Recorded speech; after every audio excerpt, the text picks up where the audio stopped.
بڑی دلدوز حدیث ہے اور میں چاہتا ہوں کہ آپ اسے ذہن میں رکھیں. حضور نے فرمایا یوشک ان یاتی علی الناس زمان، اندیشہ ہے کہ لوگوں پر یعنی میری امت پر ایک زمانہ ایسا بھی آ جائے گا. اب گنتے جائیے.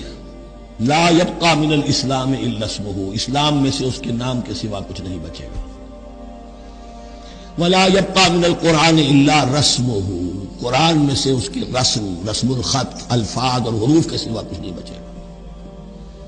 اسی کی اللہ تعالی نے ضمانت دی ہے، یہ محفوظ رہے گا رسم عثمانی. مساجدہم عامرۃ، ان کی مسجدیں آباد تو بہت ہوں گی.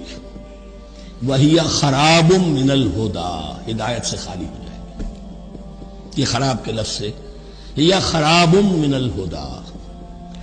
وعلماؤہم شر الناس تحت ادیم السماء، اور ان کے علماء آسمان کی چھت کے نیچے کی بدترین انسان ہیں. من عندہم تخرج الفتنۃ وفیہم تعود، فتنہ انہی کے اندر سے برآمد ہوگا، انہی میں گھس جائے گا. یعنی ان کا کام فتنہ انگیزی، مخالفت، جنگ و جدال، بھڑکانا، اپنے اپنے فرقے کے لوگوں کے جذبات کو بھڑکاتے رہنا اور مسلمانوں کے اندر اختلافات کو ہوا دینا، یہی ان کا کام رہ جائے گا. آج جن کو ہم علماء کہتے ہیں ان کی عظیم اکثریت اس کیفیت سے دوچار ہو چکی ہے. جب مذہب اور دین پیشہ بن جائے تو کوئی خیر اس میں باقی نہیں رہتا. یہ دین اور مذہب پیشہ نہیں تھا. اسلام میں کوئی پیشوائیت نہیں، اسلام میں کوئی پاپائیت نہیں، اسلام میں کوئی برہمنزم نہیں. اسلام تو ایک کھلا، ہر شخص کتاب اللہ پڑھے، ہر شخص عربی سیکھے، ہر شخص کو امامت کے قابل ہونا چاہیے، ہر شخص اپنی بچی کا نکاح خود پڑھائے، ہر شخص اپنے والد کا جنازہ خود پڑھے. یہ جو ہم نے پیشہ بنا دیا ہے اور پھر انہیں پیسے دیتے، ظاہر بات ہے کہ پھر اس پیشے کے اندر تو پیشے میں عیب نہیں، رکھیے نہ فرہاد کو نام. پھر تو پیشہ میں تو جو کچھ پیشہ ورانہ چشمکیں ہوتی ہیں اور جو خباثتیں ہوتی ہیں وہ آتی ہیں.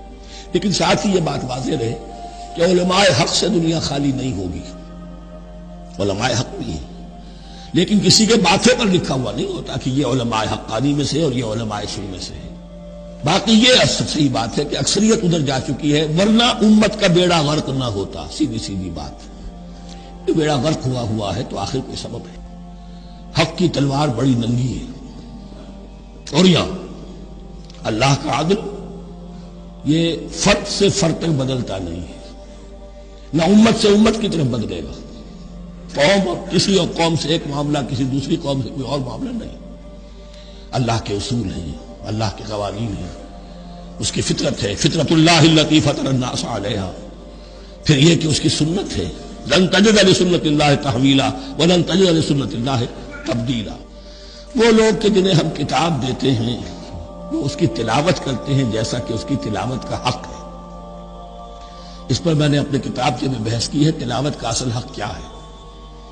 مسلمانوں پر قرآن مجید کے حقوق نامی کتاب ہے. لیکن ایک بات جان لیجئے کہ تلاوت کا لفظ جو قرآن کے لیے قرآن نے اختیار کیا، یہ بڑا ذو معنیین ہے.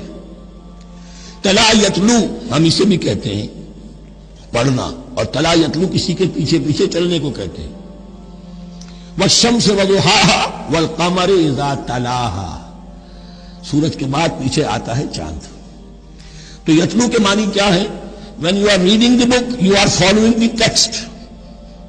بعض لوگوں کو دیکھا ہوگا انگلی ان کی چلتی ہے ساتھ ساتھ، وہ بیچارے زیادہ ماہر نہیں ہیں تو تاکہ نگاہ ادھر سے ادھر نہ ہو جائے، ایک سطح سے دوسری سطح پر نہ پہنچ جائے، انگلی بھی ساتھ ساتھ پھیرتے. تو فالوئنگ دی ٹیکسٹ. لیکن اس تلاوت کا اصل حق کیا ہوگا؟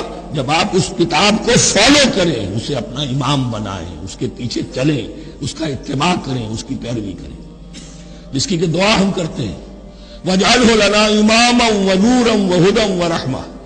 تو اللہ تو بنائے گا ہمارا امام اس کو اسی وجہ کہ ہم سچ نہ کر لیں کہ ہم اس کتاب کے پیچھے چلیں گے.